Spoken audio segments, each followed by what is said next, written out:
What's up, everybody? This is the Booch, and welcome to episode 9 of the Boochcast reviews, Darkside of the 2000s. And as you can see, ladies and gentlemen, once again, I am being joined by my good friend, Mr. Derek Shapiro. Hello, how are you? Oh, I'm just fucking dandy. So you see, ladies and gentlemen, some of you are probably angry. You're like, Vinny, are you angry that Derek's back? A little bit, but that's not really where most of my anger is coming from here. Derek's a little crazy, but I've learned to work with it, okay? My issue right now is, as you can tell, my little line there says, fuck StreamYard. So I want this opportunity to say, fuck StreamYard up the ass with a steel spiked dildo.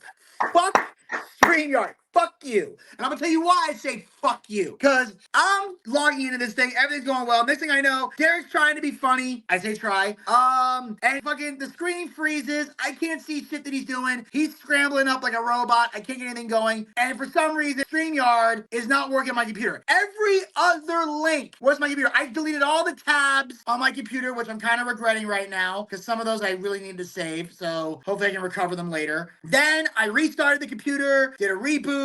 Then I went into Facebook, everything was fine. I went into StreamYard, and for whatever reason, it would not load. Thankfully, Derek has a StreamYard account, so he's able to at least record and get it done and figure out a way to get it to me. So even though technically this is my show, Derek is kind of doing the behind the scenes shit for this one, so we can at least get this out to you. Should you tell the behind the scenes secret? You've been using my StreamYard for the past 3 shows I've been on. Yes, for the Shock Jocks and the Bachelor and this one right here, yes, we have been using Derek's StreamYard, so that's part of the reason he's on here. It's kind of the deal. If I use Derek's StreamYard, I have By to. the way, instead of rebooting, did you reboot?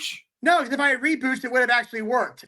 Now that I think about it, I should have been calling all the classic episodes that I've been dropping lately rebooches. Yes. I'm gonna start doing that going forward. Derek just gave me a great idea for that. So this week we're gonna be talking about men's magazines, the Maxim effect. In the 2000s, a different style of magazine explodes onto newsstands. Designed for straight men, lad mags helped shape male culture throughout the decades. That was the slang term for these magazines. They were called lad mags. And they were designed for straight heterosexual men. So was Playboy. Yes, it was. This was something that could be sold on like newsstands. Like some Playboy mags, they weren't really sold on newsstands. They were like maybe in a convenience store in the way back section, and you had to be very mindful on how to get them. What about GQ? So that's kind of part of it. Well, there was FHM, there was Nuts, there was Zoo, and there was Maxim. Those were the 4 main lad mags to come out. Those were the 4. And Maxim leads the pack and sets the trend that others will chase. But selling the breezy tagline, girls, entertainment, sports, and jokes, lad mags like Maxim will end up promoting something much more sinister.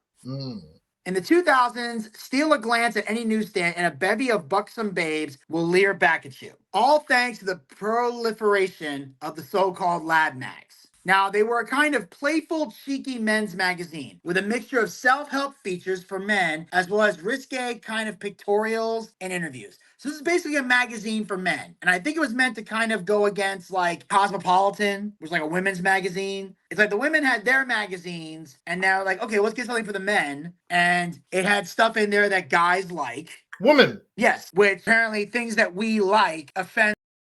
Just scratching our armpits. Yeah. Throughout the decade, a mountain of lad mags will erupt around the globe. But one title soars above the rest, Maxim Magazine. With 4 million readers in 13 countries, it's the top men's lifestyle magazine on the planet. Maxim offers men something they have never seen before and will transform the magazine industry while reinventing how Hollywood promotes its female stars. Now, Maxim's design is the go-to guide for unenlightened male chauvinists, as they call it. But lad mags like Maxim weren't just a creation of the new millennium. Their DNA dates back to the middle of the previous century. Beginning in the 1950s, Hugh Hefner's Playboy is the breeding ground for the Maxim of the future. So as Derek mentioned earlier, Playboy kind of laid the foundation. But by the mid-70s, Playboy's global monthly circulation is 5.6 million copies, making it already the #1 most popular magazine. So Playboy, like we said, it sat at the top of the mountain. It was the ultimate men magazine, the ultimate porno mag, the ultimate porno business. That was porn before the Pornhubs and the U-porns and the hardcore crazy shit was done.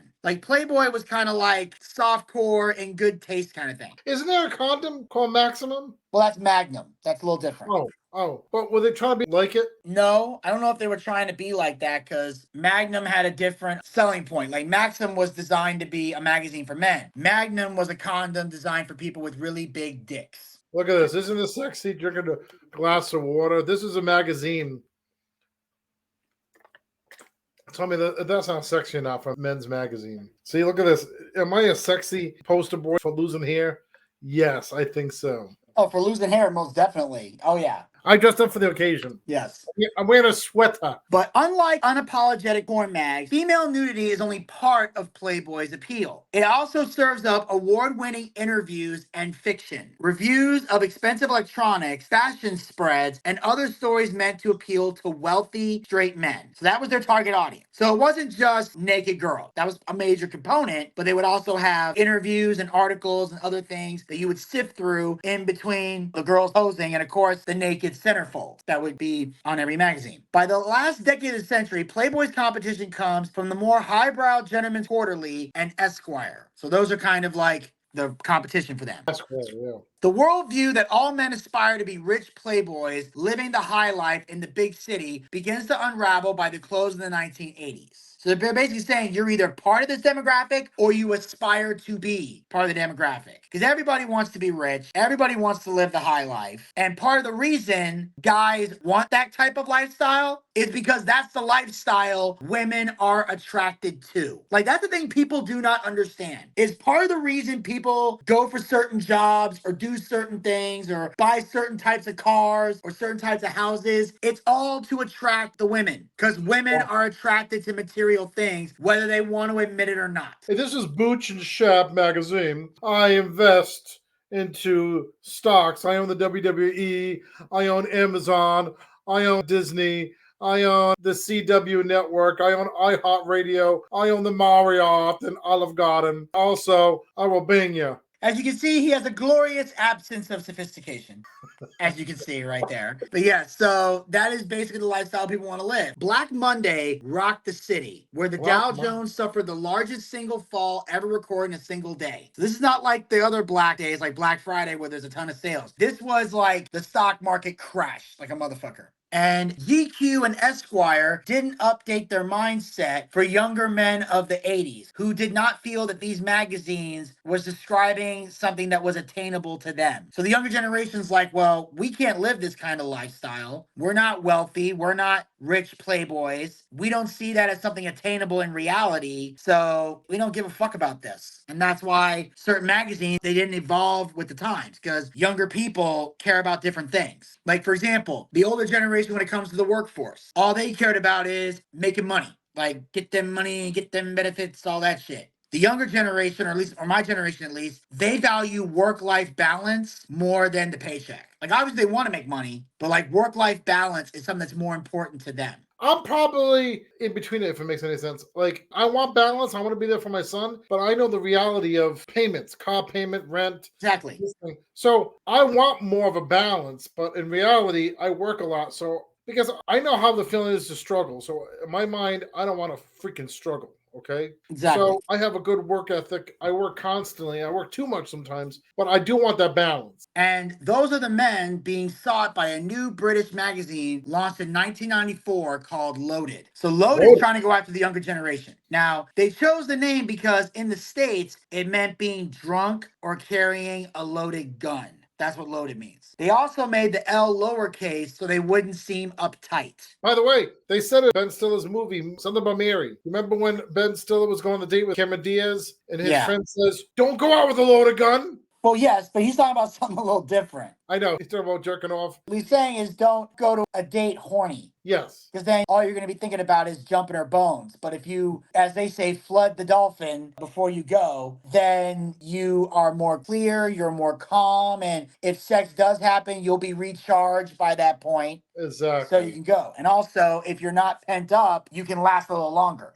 Exactly. Because if you're all pent up, you might finish really quickly because you got everything stored up in there and you're just horny, horny, horny. You need stamina. That too. Now, the sensibility of Loaded is born of the shifting culture that's happening in post-Margaret Thatcher England. In the mid-'80s, it was not a nice place, and there were heroin ads in the streets as well as pitched battles that looked like medieval wars between the police and the National Union of Mine Workers over the demise of the coal industry. There was mass unemployment in the UK. So that created a generation of individuals who had no choice but to pursue their own passions because there was no jobs to get. So for a 26-year-old James Brown, not related to the singer, his passion is to create a publication that will speak directly to everyday lads like him. It was a magazine that mixed soccer, nightclubbing, music, and drinking. Because in the UK, those were 4 popular things to do. Yes.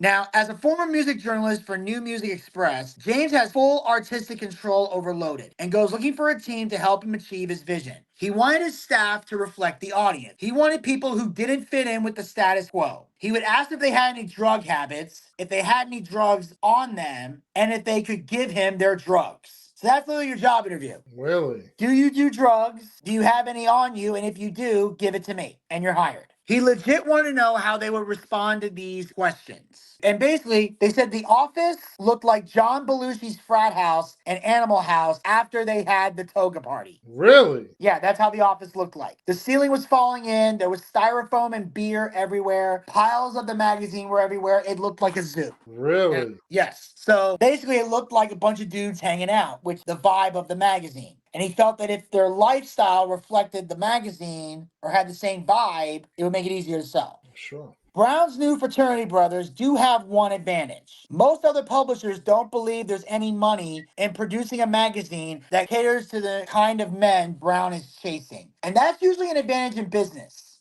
If you're going after an audience that nobody else wants to go for, you have a chance to make money and dominate the field because no one else is catering to them. Exactly. Because that was also the thing in the 90s. There was a whole generation of 90s kids that were looking for something they could relate to. And no one gave a shit what they thought. So the businesses that decided to give a shit wound up making money. Now, the general perception was that men wouldn't read a mass market magazine like women do. So that's why there weren't a lot of guy magazines, because women apparently do more reading than guys do. Yes. That's why most books and romance novels geared towards women, things like 50 Shades of Grey, that's strictly like a woman's book or designed for them. When I open a magazine, like when I'm in the doctor's office or a dentist's office, I'm more of a visual type of person. Guys are more visual. Women are more readers. Yeah, that's why most of their magazines have a lot more words and the guys have a lot more pictures. When I learn too, I'm more hands-on. I hate textbooks. Like that's why I'm a hands-on type of person. Guys don't like to read textbooks. That's why you'll see more women being more successful in other areas, but us guys, we're more successful in other areas. Yes. Because we like just to get our hands dirty.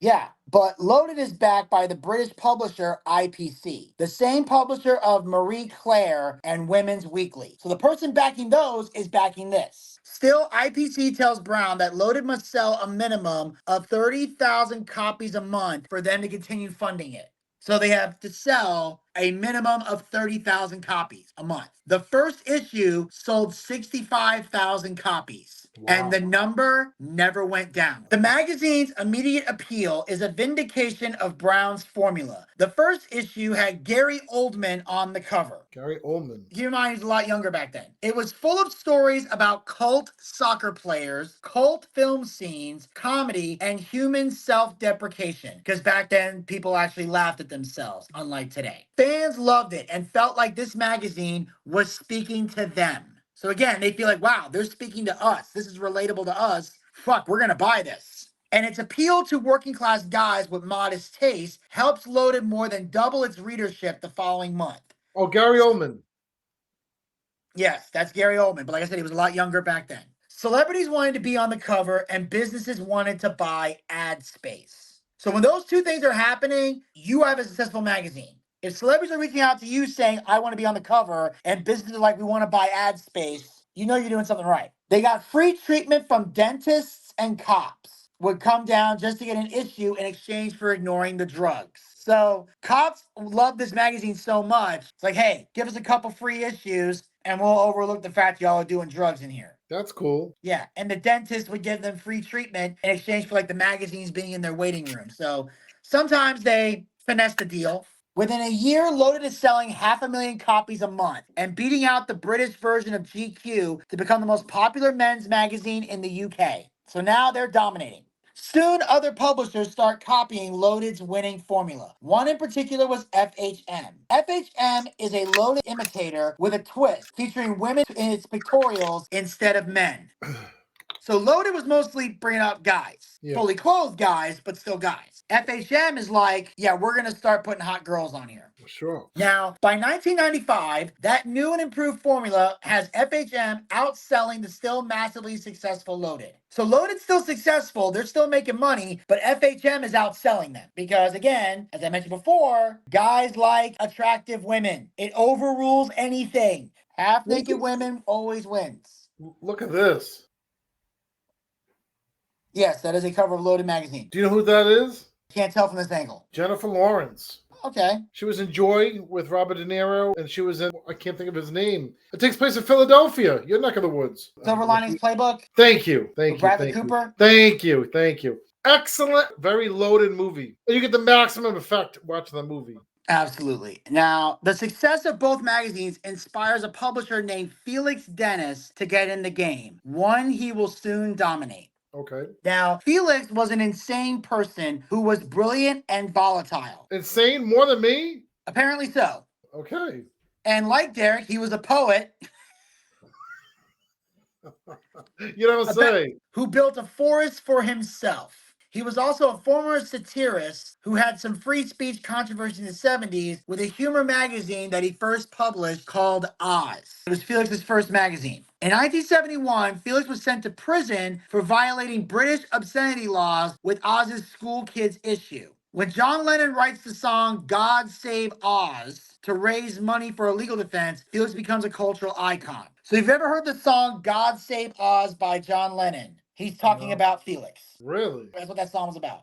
Now, after his release from prison, Felix Dennis walks away from political satire and instead starts publishing magazines about computers and martial arts. So he kind of just goes the straight and narrow path. He was very intuitive to seeing what was already good in the market and responding to it and copying it. And that's just what Felix does by launching Maxim in 1995. So Felix Dennis is the creator of Maxim Magazine. Really? And he creates it in 1995. Now, the magazine borrows heavily from both Loaded and FHM, but Maxim will also offer content that Loaded does not. Sexual content. Oh! Yes, they offer sexual content on their magazine.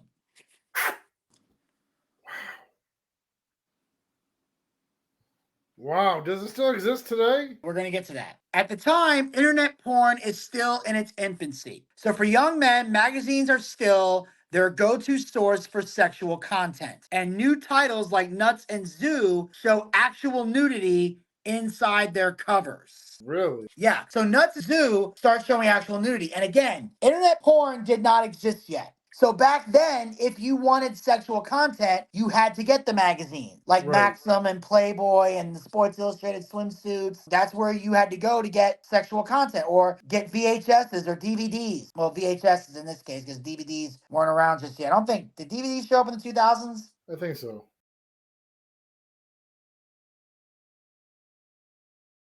Now, while there's still a stigma attached to titles like Playboy and Penthouse, Maxim offers men a safer middle ground. Titillating photos wrapped in a more suitable package. They were sexy, but not over the top. And that's why they were able to get away with things that Playboy and Penthouse couldn't. Because Playboy and Penthouse was considered porno magazines. Or as Gator would say, smut and filth. That's what they were called. Wow, the Spice Girls was on Nuts.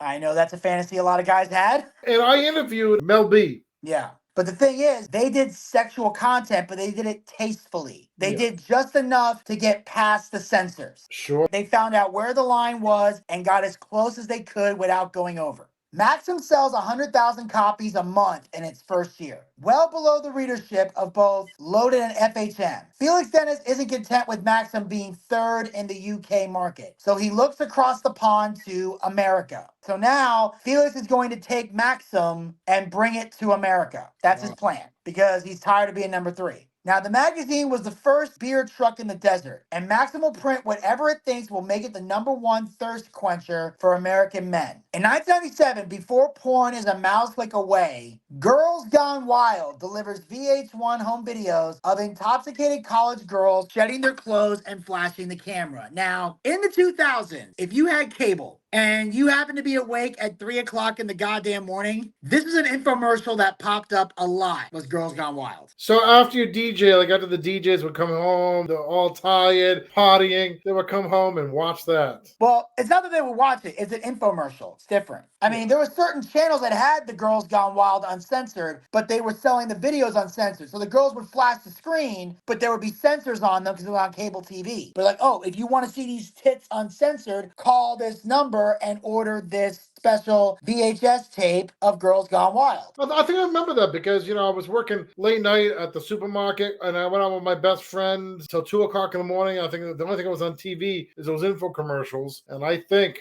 woo, baby. Yes. Well, we all did because it was girls bearing it all. Now, selling directly from late night TV commercials, creator Joe Francis created Girls Gone Wild, reinvents how softcore porn reaches male audiences, becoming an unapologetic multimillionaire in the process.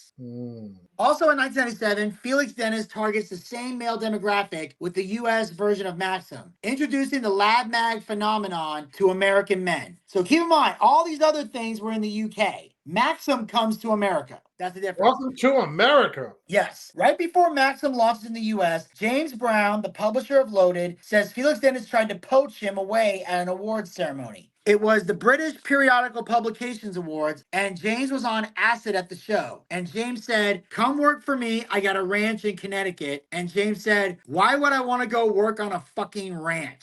And it's like, no, he was looking for an editor for his magazine. And he's basically saying, I got a ranch in Connecticut you can stay in. But James was on acid, so he thought he was hiring him to be a ranch hand. You're an idiot. Looking to steal away a competitor, Felix Dennis goes looking for an editor. He picks an unlikely choice, Claire McHugh, the woman who launched the U.S. version of Mary Claire.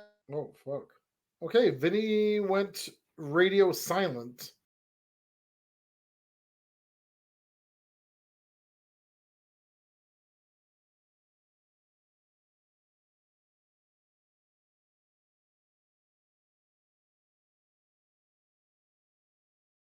They choose her to combat remarks about the company being sexist and degrading to women, which becomes an ongoing trend. They have a female editor, and at the time, the only magazine company that had one. But touting their female editor won't overcome advertisers' biggest objection to any new men's magazine. They felt that men were visual and they don't read, so a man's magazine wouldn't work, as we mentioned earlier. So they thought that's why it wouldn't work. But Maxim destroyed that stereotype by focusing on making the magazine bright and colorful with more pictures. Bright and colorful?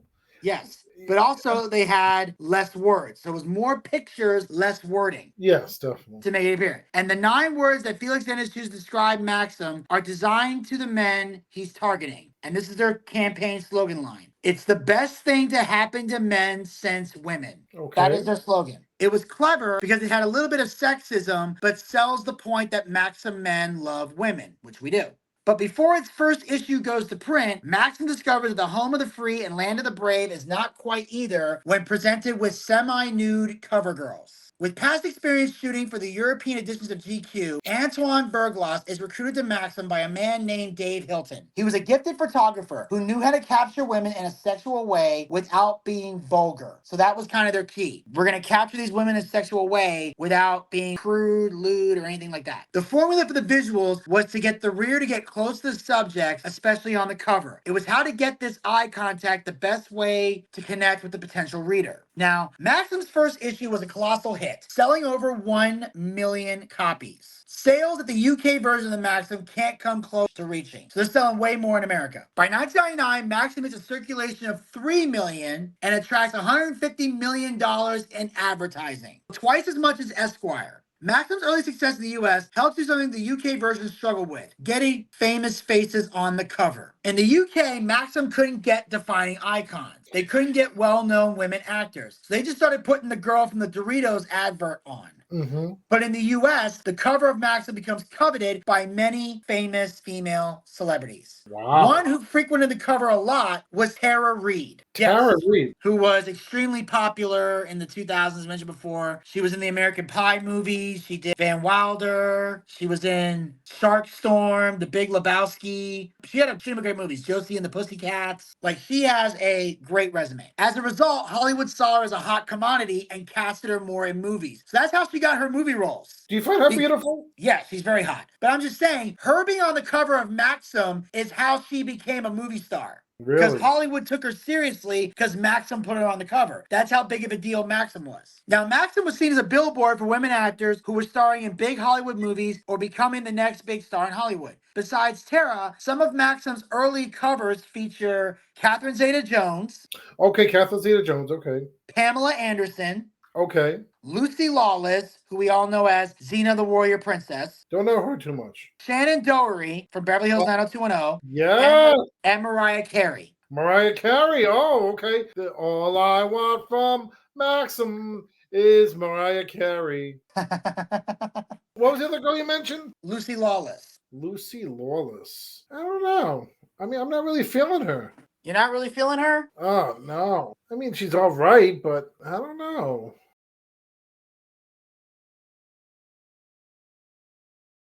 Then in 2000, Maxim US copied something FHM in Britain has been doing since its launch back in 1995, compiling a list of the world's most attractive singers, actresses, and models. They call it the Hot 100. It combined prominence in pop culture with physical attractiveness. Model Estella Warren was one of the first to reach the top spot. Soon afterwards, she got a part in Tim Burton's remake of Planet of the Apes.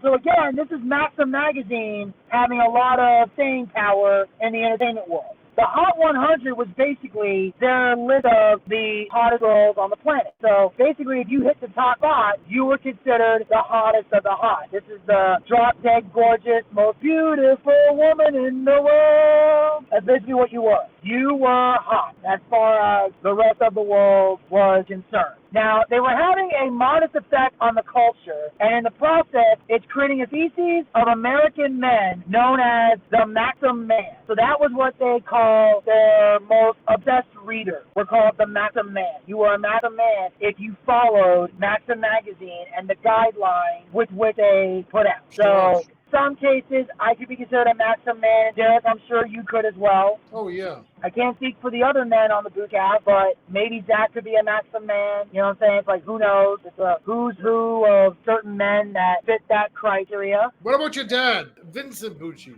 I guess he could fall in that category. Your brother, Sonny? Probably not. No. Sonny is definitely not a Maxim Man. Now, the Maxim Man was the aggregate of the nerd and the smart jock and the funny jock. The Maxim Man shares a trait with the women who appear on the magazine covers.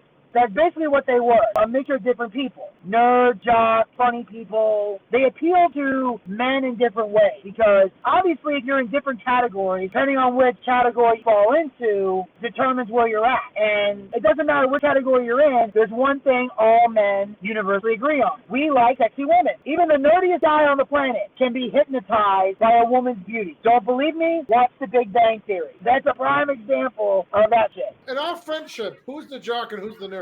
If we had to make a choice, yes, I would probably say I'm the jock and you're the nerd because you're definitely nerdier than I am, and I actually was on the wrestling team, so I was technically a jock. I don't know what did you play sports in high school? I played tennis.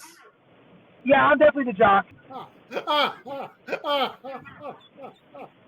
Yeah, I'm the jock, most definitely. He's most often white, so the target audience for Maxim was mostly white people. I mean, obviously anybody can buy the magazine because it's business. They'll take anyone's money. But it was mostly white people that were reading the Maxim magazine. And the team that Felix Dennis hired to work at Maxim is no different. Its offices can be described as a Maxim man's paradise. That's basically what the office looks like. It's kind of like Loaded. It reflects the target audience. You know who definitely would get this magazine? Carlton from the Fresh Prince. Maybe? I don't know. So basically in their office, they had Nerf guns on desks and dudes with their feet up on their desk, like propping their feet up. And models would be walking by all the time. They had a Segway, a crossbow, golf clubs, remote control cars, and $40,000 to $50,000 worth of liquor. So those are the things you got to experience if you work for Maxim Magazine and were in their office. So long story short, these motherfuckers party. Hell yeah. They were like immature guys partying all the time, but obviously were very serious when it came to getting their work done, because obviously they were very successful with their work. It was a stereotypical frat house, basically. Sure.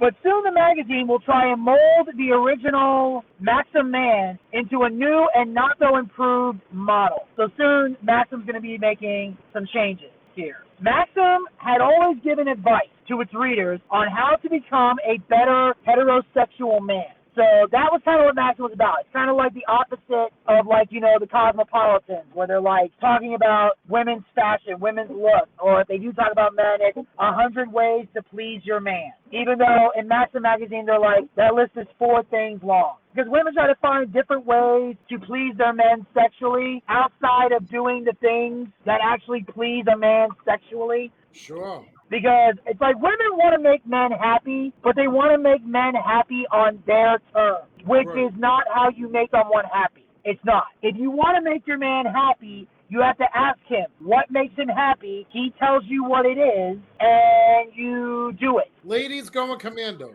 Exactly. And I would say the same thing for men. If you want to make your woman happy, find out what makes her happy and do that. Take daily showers for your woman. Exactly. That kind of shit. But in the first few years of the new millennium, it starts to echo a disturbing trend.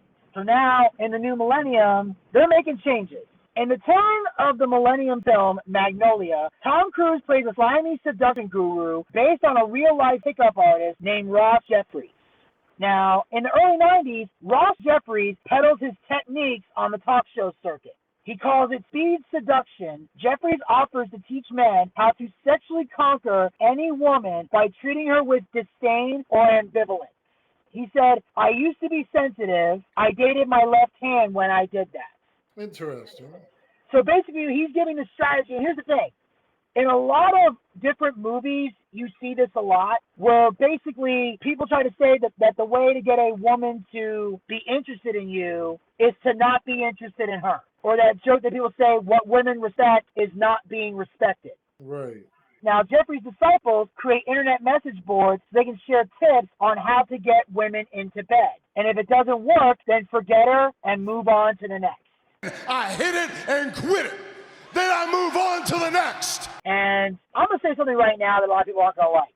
Ross Jeffries has a valid point in some areas, I believe. Because, it's like they said, the nice guy finishes last. Right. Or some people say, why are men jerks? The answer, because women fuck jerks. Exactly. By the time you get to the nice guy, you have gone through so much emotional bullshit that this nice guy has to literally start from scratch. Exactly. By the time you get the popular girl, her looks have faded, her personality is shit, and now you got to work through all the toxic crap she went through and convince her you're a good man, even though you've been a good man since day one when you first met her back in fucking high school. Thank you. Tell me when I'm telling lies. Not telling lies. And my dad had that mentality. Like, if a girl's not interested in you, my dad would always say, fuck her, move on to the next. My dad was always a fuck it, move on to the next if a girl don't like you. And I've learned over the years he was absolutely right. Fuck it, move on to the next. Any fish in the sea. Exactly. If the woman doesn't appreciate what you have to offer, fuck it, move on to the next. And eventually she'll circle back to you once she becomes damaged goods. You know what's funny? Someone I was dating, she said she wasn't interested in me, right? She texted me Happy New Year out of the blue. And then one of my other girlfriends who lives in Virginia just hit me up out of the blue. Sometimes you forget about them. They remember sometimes. Oh, yeah. They eventually figure out who the good man is. Now, soon, similar seduction advice starts showing up in the pages of Maxim. They would be honest and shoot straight without worrying about offending people. And that's what I respect. I respect people who shoot straight and not worry about offending. In fact, on the Boochcast, I take great pride in that. I keep it real 24/7 on this show. I do not care. If I tell the truth and the truth offends you, that's your fucking problem, not mine. You tell the truth on my show, too. Yeah, I'm just saying. Some people can't handle the truth. The truth is painful. You can't handle the truth. They don't want to be told the truth. They want to be lied to. Well, I'm too old to be lying to people anymore. I tell the truth. I tell it like it is. If you like it, great. If not, you can fuck off. But the real mission of Maxim is less about instructing men on how to arouse sexual interest in women and more about how Maxim can sexually arouse its readers. So instead of giving advice on how to get women, it's just trying to get men horny. Now, Maxim's What interest... do you do if you get horny in the wrong place? Either find a way to decrease the libido or go find a quiet place and shake hands with Ben Franklin till he spits all over the place. Has it ever happened to you in a public place at work? Well, yeah, that's why we have lunch breaks. I would just get in my car, go across the street to this empty parking lot, take care of it, and then get something to eat and go back to work. Problem solved right there. And ladies and gentlemen, the broke soul ginger, Mr. ZACK Scott, has joined us. What's up, dude? This is me, the broke soldier, ZACK Scott. You speak, I'm not that broke. I know I'm squinting. I can't see. Yes, so Zach is now here because earlier Zach did call in the middle of the broadcast, so he gets to now be part of the broadcast. Yeah. We're talking about men's magazines, the Maxim Effect. How you doing, Zach? Hello. Hold on, let It's me get my glasses on. I told Booch the other day on one episode, I says, I love your chemistry together. Oh, thank you. How he calls you the broke ginger. I just love it. I watch some stuff because it airs on my network and I be posting it up. So Zach, you're doing a great job, by the way. Oh, thank you. Yes. Now, Maxim's interest in speaking to the libidos of its audience make it not so different from what Cosmopolitan has been offering women for decades. And we mentioned this earlier. Like Cosmopolitan does the same thing just for women. You know, the 100 ways to please your man. Maxim does the same thing except for dudes. Yeah, can I say something? Awesome, Constantine. Is your man treating you right? Or do you need a new man like this right there? I'm like, what the hell do we do? Also, gentlemen, if you know for a single fucking fact, like Bill Engvall said, you're not in ballpark, 9 times out of 10, Vinny, what does that mean? You're not in her ballpark. Exactly. Now, they would provide sex tips, like X amount of ways to please your man. That's what Cosmopolitan would do. But for Maxim, the advice takes a far more aggressive tone. They're like, you see a woman in a bar. How can you be sleeping with her by the end of the night? Read. That's what I need. I'm a DJ at a bar, karaoke DJ. How come I'm not doing that at the end of the night? Because you're scaring everyone. Now, Cosmo sold fear in the sense that you better do these things or your man will cheat on you. My favorite one of all time would have to be Cherry Magazine. That was Cherry Magazine? Cherry Magazine. What's Cherry Magazine? Remember the porn star Jessie James? Yes. She's like in charge of the whole thing. Here we are. Derek's pulling up an issue of Cherry Magazine. I'm saying the way they delivered the stories is that your man will cheat on you if you don't do this, or if you want to prevent your man from ever cheating, do these things. What Maxim sells is hope in the sense that even if you're a loser, they can get a hot chick to sleep with you if you follow these steps. Fuck you. In the 2000s, whether Maxim is selling hope or desperation, it's working. And soon, even Loud Mag Original Loaded loads up on the sexy, heady content of Maxim. So now they go from their vision of soccer and nightclubs and drugs and dude shit. They see this working, so now they're going to copy this and start going after the sexual content. Because that's what happens. You see what's working, and you copy it. It's no longer James Brown's original vision. But by then, he already left Loaded to become an editor for the British GQ. So he's already left his own publication and went somewhere else. Now, James's vision was by putting people on the cover he admired. And as Joe Dirt said, it's not what you like, it's the consumer. When he left, the publishers put whoever would draw money, which we talk about a lot in the wrestling world. James just wanted to see soccer for free. But Maxim's Felix Dennis has grander ambitions. He wanted to maintain his island mansion in the Caribbean. And unlike a different person's island, this is one you could actually want to go to. Oh, yeah.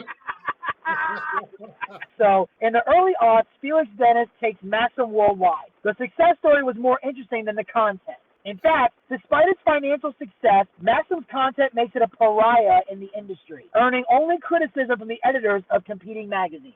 But while other magazines cringe at Maxim's content, they begin to copy its look. So it's like, this is disgusting, but we want to make money. However, they were not viewed as intellectual or sophisticated. That's because many people assume by its covers that Maxim is just a soft-core version of Penthouse or Hustler. So they just think, oh, it's just a soft-core version of that. So that's why the other magazines, when they copy, they fail. Because they don't get the essence of Maxim. Because it's not porn. But Maxim's articles become increasingly degrading towards women. Oh, bite my Irish. Yes. For example, there's a 2003 article from Maxim that's called How to Cure a Feminist. and it teaches men how to unlock her repressed Malibu Barbie fantasies by buying her a tight tank top with the word feminist written on the front. So basically they're trying to teach you how to take a feminist and turn her into a sexual person. Because there are some feminists who are very sexually oppressed. I've always said any woman that's anti-porn are jealous because no guy's doing that to them. I think all guys want a Barbie girl now because the Barbie movie came out. The thing is that here's the thing that women don't understand. I've mentioned this many times before, but I will say it again because it always bears repeating, is women need to understand that while, yes, it is important to be smart, you need to have a personality, those things are important. But men only care about that if they're looking to make you their wife. Yes. That's what we want in a wife. We want that in a girlfriend. But as far as the initial meeting you, a man has to be physically attracted to you before we can give a damn about anything else. Because you could be the most smartest, interesting person in the world. But if you can't get the soldier to stand at attention, the relationship's not going to work. Otherwise, you're going to have to get regular Viagra prescriptions to make that relationship work. But that's what they're talking about, getting a feminist to show her sexual side. Now, the magazine taught men what to wear, think, say, and believe. And in the 2000s, believing it's okay to take shots at feminists is not limited to the pages of Maxim, which I take great pride in taking shots at feminists, and I'll tell you why. Because feminists today have no concept of what feminism is supposed to be. If you consider yourself a true feminist, you want equality. You don't want dominance. Now, from people making Hillary Clinton pantsuit jokes, have we all, to Rush Limbaugh calling them feminazis, which Zach and I have already talked about Rush Limbaugh. You can see that on Darkside. Great episode. Great episode. I freaking loved it. One of your best shows ever.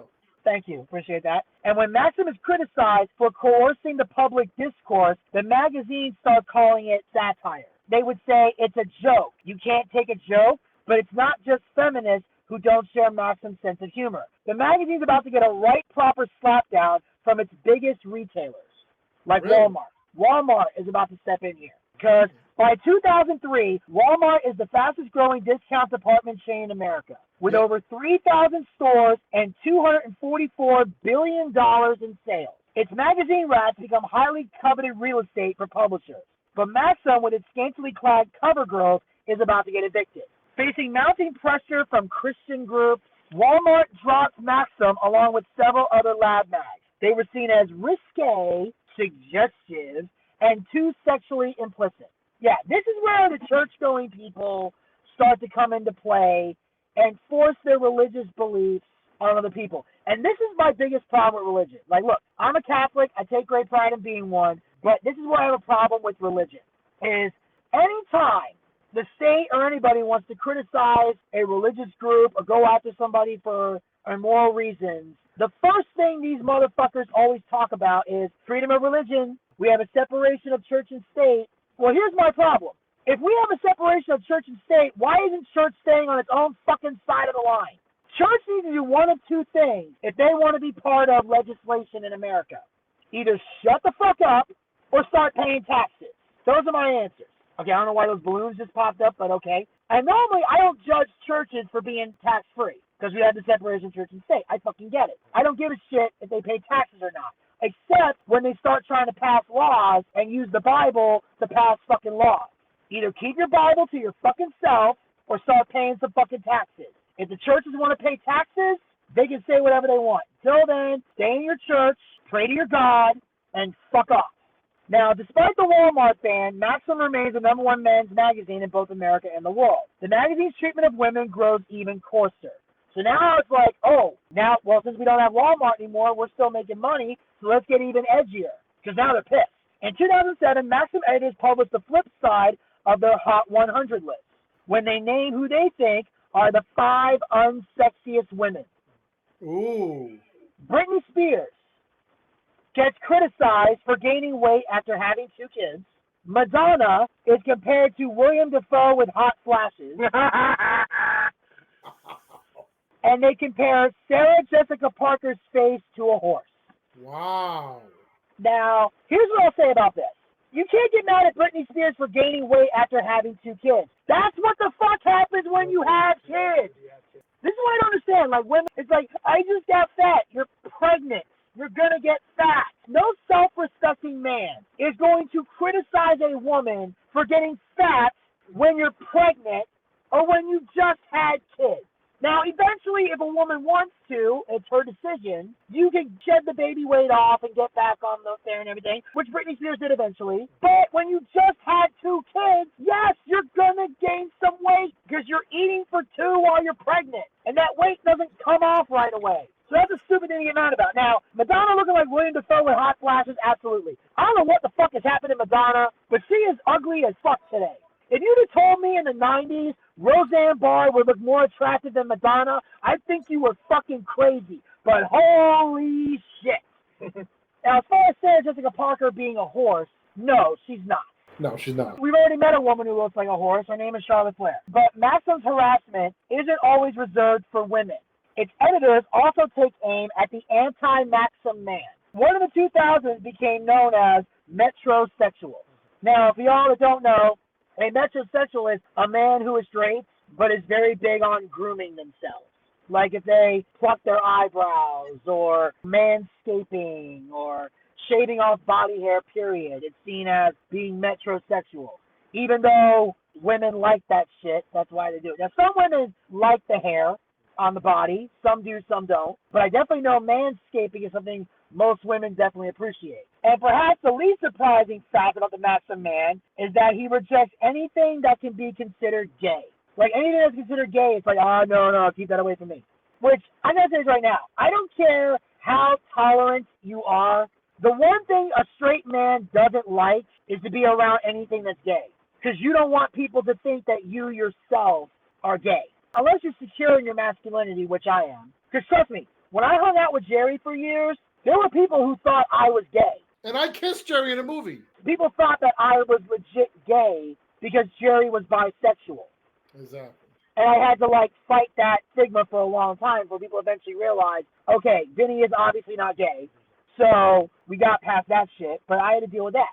Now, I still hung out with Jerry because I didn't give a shit what those people thought. Neither does Jerry. Now, for Dave Itzkoff, working for Maxim presents an ethical dilemma. So he quits to go write for Spin Magazine. His timing is good since Maxim is about to face a series of controversies around the bullying of female celebrities, which became a major thing in the 2000s, which I mentioned before in the TMZ episode. We covered that with Lindsay Lohan. I think we mentioned it last week with Charlie Sheen. I don't think so. I mean, Charlie got bullied, but not to that extent. It was mostly Lindsay Lohan, and the TMZ was where that came into play.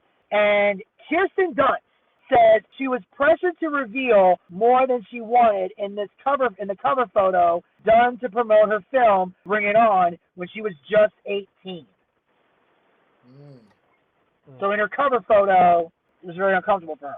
The actresses from One Tree Hill acknowledging they felt they had been kind of pushed into doing it by the show's executive producer Mark Schwann, who in 2017 will be accused of sexually harassing 18 different women. Back in 2007, Schwann pressured his female stars to pose in skimpy outfits for Maxim. So, from what I'm reading here, it doesn't seem like Maxim is the one doing the pressuring. It seems like it's more the producers of the shows and film. Makes sense. Yeah. Now, on their Drama Queen podcast, the 3 One Tree Hill actresses describe how they were coerced into modeling for Maxim. This is their exact quote. And I literally got told, if you do not go and shoot this cover, we will guarantee that you will never be let out for a press day, a movie, an event, any of your charities. We will keep you here forever. But soon, a technological revolution will do to Maxim what Walmart, Christian groups, and manipulated female celebrities could not. Make them irrelevant. That revolution, ladies and gentlemen, is internet porn. In 2007, Felix Dennis sells Maxim Magazine along with his sister mags, Blender, and Stuff to a private equity firm called Quadrangle Group for a staggering $250 million. Felix's timing couldn't be better. As social media sites like Facebook and Twitter gain traction, magazines across the spectrum start losing readers. Everybody now has 24/7 access to the internet, and that's where they go to get the news and information, and therefore no longer need magazines. That's why the magazines went away, because we have access to the internet. That's also why a lot of people don't read the newspaper anymore. because you can check it out on the internet. But here's the thing. Though. Internet, they track you. Magazines, they don't. Well, yeah, they do. You have to get a subscription. Oh, yeah. No, you So don't. they track you too. No, not really. You usually buy Maxim or FHM in the gas station. You don't want to get tracked with buying those magazines at the gas stations. You have to pay cash. Exactly. There's a lot of shit you have to go through. But for Lad Mag, it's the advent of free porn aggregators like Pornhub and YouPorn, which, dear God, I am a frequent customer, that decimate their readership. People can see the same sexy photos online and see actual sex as well. So now we live in a time where porn is pretty much free. There are some people who buy premium sex sites, and they're called morons. If you're still paying for porn in 2024, you're an idiot. Between 2010 and 2012, Maxim sales dropped 20%. So the magazine cuts 2 issues per year, publishing only 10 instead of 12. More enlightened views about lad culture and male toxicity also contribute to the waning interest. Basically, as the term toxic masculinity comes into play, these magazines are going downhill. Especially after a widely reported study in 2011 finds the language used in lad magazines indistinguishable from the things said by convicted rapists. Which I'm like, okay, this is getting goddamn ridiculous. But as Maxim Magazine fades into the shadows of the internet, the culture of misogyny had helped encourage lives on in a new generation of online influencers, like Andrew Tate, the TikTok provocateur who was arrested in 2022 on rape and human trafficking charges, but still managed to attract over 11 billion views for his tirades against women and gays. And then there's incel. Incel means involuntarily celibate. So basically, if someone's an incel, that means basically not having sex because nobody wants to fuck them. As Zach puts his head down. Not gonna lie, I went through an incel phase myself, so it happens. The trick, though, is if you're an incel but you're also a virgin, that's sadder. If you've at least been laid before, it's okay to go through a dry spell. In the spring of 2014, Felix Dennis died following a long battle with throat cancer. A year later, the magazine that kicked off the Lad Mag phenomenon also ceases to be. Loaded goes out of business. Oh, yeah. While Lad Mags are now widely considered a chauvinistic relic of Generation X, James Brown has no regrets about creating the magazine that started the phenomenon. He knew what Loaded stood for and that it wasn't the same as the copycats that followed. Now, as for the copycats, Nuts closes up shop in 2014, followed by FHM in 2015. While Maxim still exists online, its heydays in the publishing world are long gone. Oh, yeah. So basically, they went to shit. They went out of business. And as times have changed nowadays, certain magazines like this don't exist anymore. Well, you don't need them anymore. Well, not just that they don't need them anymore, also because a lot of people see this type of language as hurtful and chauvinistic, even though, as we mentioned before, it's realistically how men think. Well, you said Maxim is online? You can still see it online, but it's not like anything special. It's not worth tuning into. Very true. Like, it has that mentality, but nobody really gives a shit. They just don't. Nobody really cares about it, and if you don't like it, don't read it. If you don't like Hustle Magazine, don't fucking read it. And I've said it before, and I'll say it again, is the harsh reality of life is it catered to how men think and feel at their heart and core. Like we said, men like sexy women. And the reason I think women get so mad about guys being obsessed with women's looks is because they know, and I'll leave you guys with this, that we have a loophole. There's a loophole that men have that women will never have in their lives. What's that? And it's that we found a way to work around the looks department. And it's this.